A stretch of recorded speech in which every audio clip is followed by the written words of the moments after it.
Trouver des astuces pratiques pour aider le passage à table avec votre enfant, c'est ici que ça se passe. Sachez déjà que je vais structurer cette vidéo en 3 étapes. Je vais tout d'abord parler de avant de passer à table, et puis du moment où on passe à table, et pour finir par le moment où on termine de manger.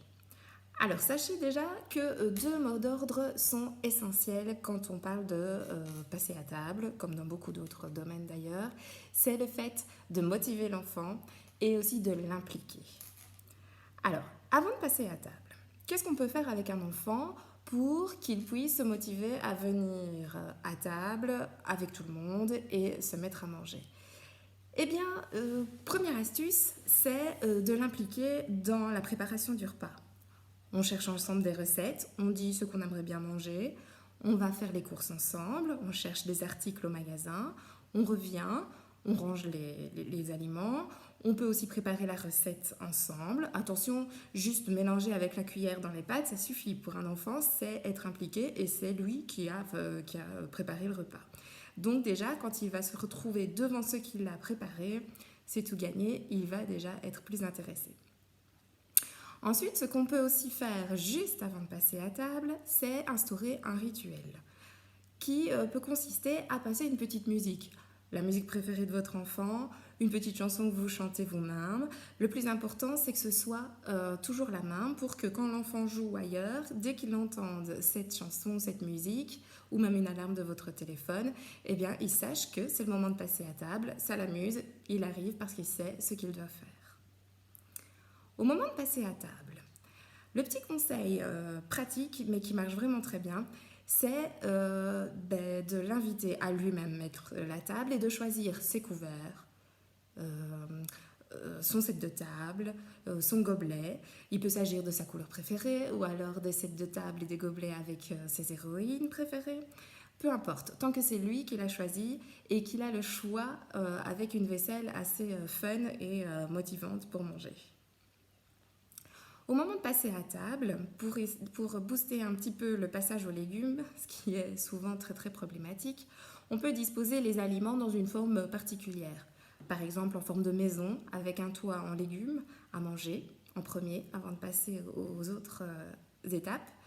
On peut aussi disposer en arc-en-ciel pour avoir différentes couleurs d'aliments, c'est rigolo et ça leur permet de goûter un petit peu à tout. On doit goûter à toutes les couleurs avant de quitter la table. Une disposition en robot, laissez-le faire avec sa tartine, il peut faire un robot, il peut être lui-même très créatif et ça va vraiment le motiver à manger. On peut aussi, autre astuce, créer des histoires, jouer avec l'imaginaire de l'enfant.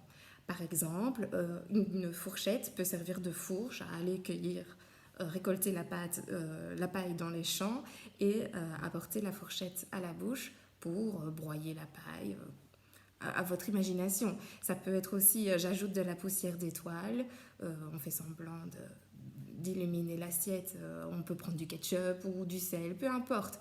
L'important n'est pas d'avoir des vraies choses, parfois grasses, à apporter, comme des sauces ou du sel, qui n'est pas très bon non plus pour la santé. C'est pas obligé, on peut faire semblant, ça va de toute façon l'amuser et l'intéresser. Alors, ce qu'on peut aussi, si on remarque qu'on a un enfant qui reste pas très très longtemps à table, c'est mettre un timer. Vous savez, ces petits chronos qui décomptent le temps et qui permettent de voir à l'enfant le temps qu'il lui reste. On détermine qu'on reste un quart d'heure, 20 minutes à table et qu'après ces 20 minutes, on peut sortir de table. Vous pouvez aussi vous servir de l'horloge et mettre des petits repères visuels. Quand l'aiguille est à tel endroit, on peut sortir de la table, mais pas avant. Alors ensuite, après le repas, le petit conseil, c'est de l'impliquer forcément à remettre la table en ordre, lui montrer que c'est important que ce soit propre et tourner ça en jeu sous forme de défi par exemple. Donc on met là encore un petit chronomètre avec une alarme à la fin et on les met au défi de ranger tout avec nous en moins de 10 minutes. Tu crois que tu saurais ranger tout dans le lave-vaisselle avant que ça sonne ?